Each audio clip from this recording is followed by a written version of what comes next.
Assalamualaikum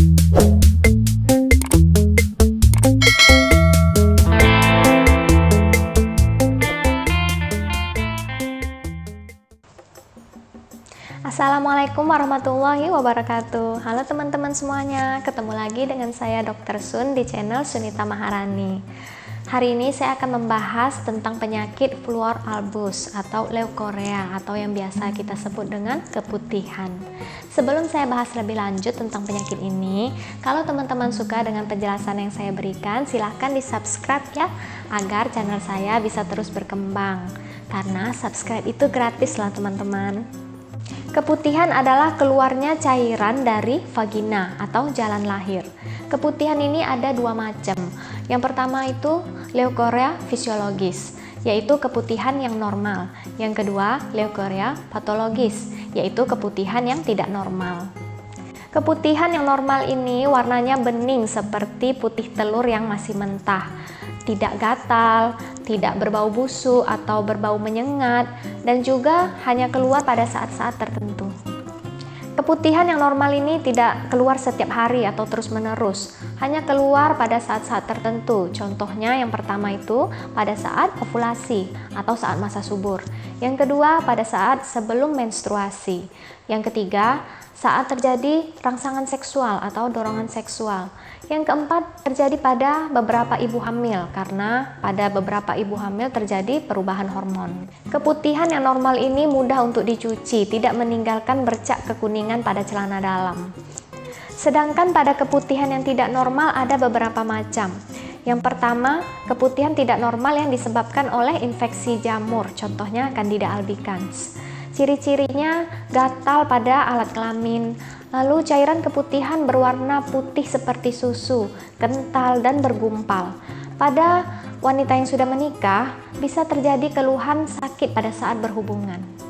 Yang kedua, keputihan yang diakibatkan oleh infeksi bakteri, contohnya chlamydia, gonococcus, atau treponema pallidum.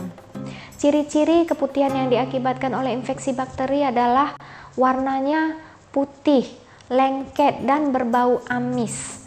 Lalu bisa terjadi keluhan pendarahan di antara jarak menstruasi. Yang ketiga, keputihan yang diakibatkan oleh parasit. Contohnya Trichomonas vaginalis. Ciri-ciri keputihan yang diakibatkan oleh infeksi parasit ini adalah cairan keputihan berwarna kuning, hijau, dan berbusa, dan berbau busuk. Yang keempat, keputihan tidak normal yang disebabkan oleh infeksi virus. Contohnya HPV, Human Papilloma Virus. Ciri-ciri keputihan yang diakibatkan oleh virus ini adalah cairan keputihan banyak dan terus-menerus. Cairan keputihan berwarna kuning, hijau, bahkan abu-abu, dan berbau busuk dan menyengat. Keputihan yang tidak normal juga bisa disebabkan oleh benda asing di dalam vagina. Contohnya kondom yang tertinggal di dalam vagina, rambut kemaluan, dan juga alat kontrasepsi atau alat KB. Keputihan jangan dianggap remeh ya teman-teman, karena bisa menyebabkan beberapa komplikasi. Yang pertama contohnya pelvic inflammatory disease (PID) atau yang biasa kita sebut dengan radang panggul.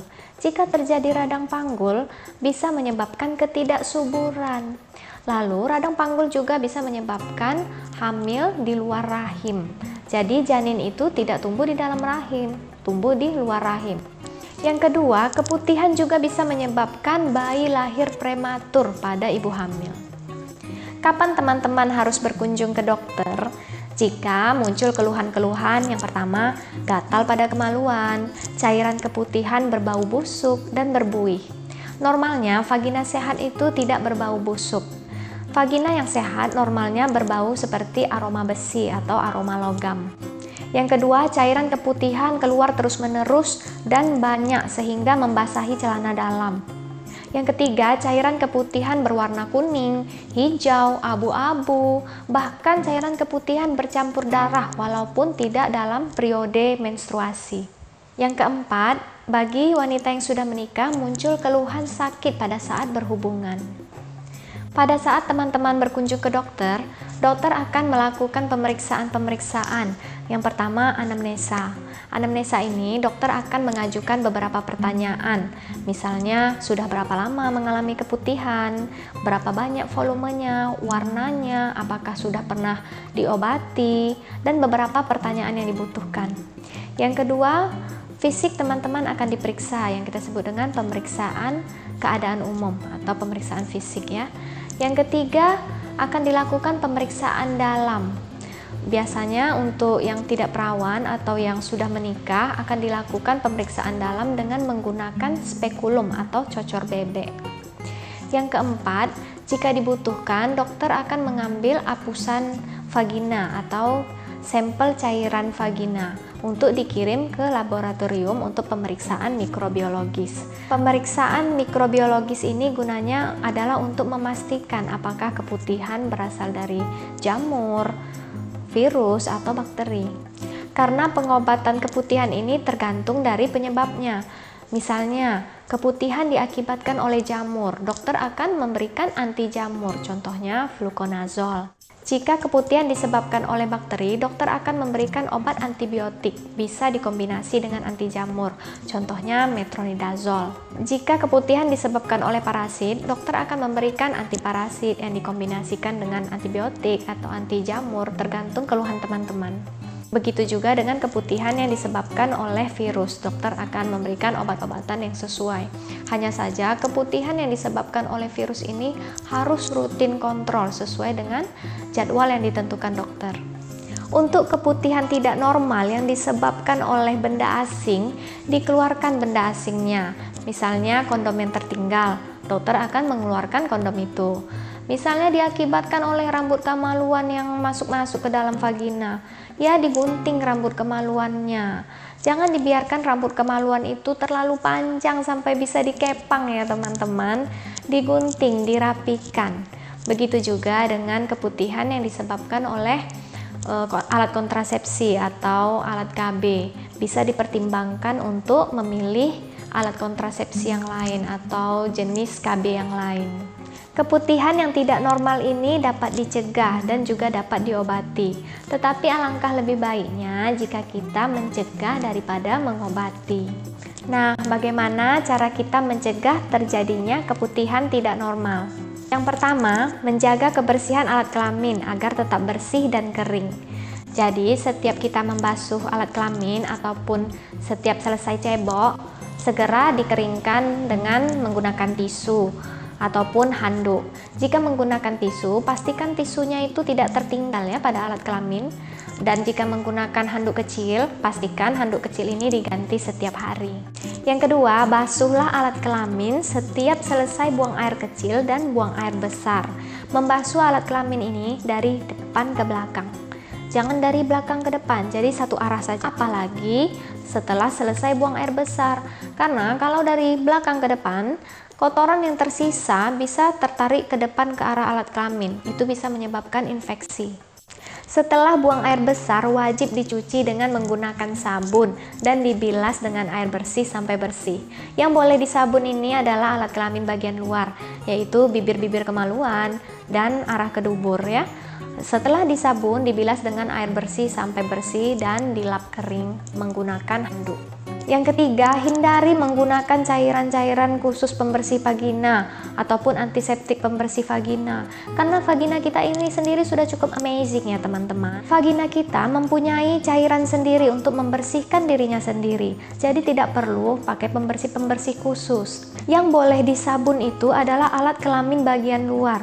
Contohnya labia mayora, labia minora, yaitu bibir-bibir kemaluan. Itu boleh disabun. Lalu dibilas secepatnya dengan air bersih sampai bersih dan dilap kering menggunakan handuk. Jadi tidak perlu vagina itu kita colok-colok sabun dibersihkan, nggak perlu ya. Vagina kita udah bisa membersihkan dirinya sendiri. Yang keempat, gunakan celana dalam yang berbahan katun. Karena bahan katun ini mudah untuk sirkulasi udara. Dan gantilah celana dalam minimal 2 kali dalam sehari. Jadi nggak ada istilah side A, side B ya teman-teman. Yang kelima, gantilah pembalut ataupun panty liner setiap 4-6 jam. Jika sebelum 4 jam sudah terasa basah atau lembab, terlalu lembab, segera ganti aja. Karena pembalut yang terlalu lama dipakai bisa memicu infeksi dan ruam.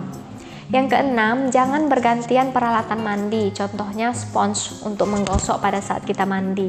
Yang ketujuh, sebelum menggunakan kloset duduk pada toilet umum, sebaiknya dilap dulu tempat duduknya itu.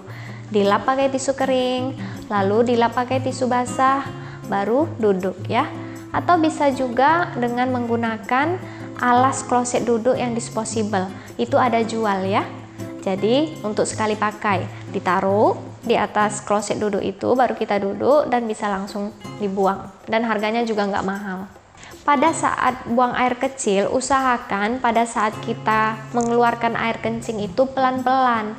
Jangan laju-laju, jangan buru-buru sampai berbunyi seperti menumis cabai gitu. Jangan, karena kalau terlalu kencang dia bisa mercik kembali ke kemaluan dan itu bisa menyebabkan infeksi. Yang terakhir, setia pada satu pasangan, karena keputihan ini adalah salah satu sexual transmitted disease atau salah satu penyakit menular seksual.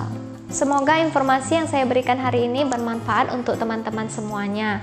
Jika ada yang ingin ditanyakan, silahkan komen di kolom komentar. Saya Dr. Sun mohon pamit, sampai ketemu di informasi selanjutnya. Assalamualaikum warahmatullahi wabarakatuh.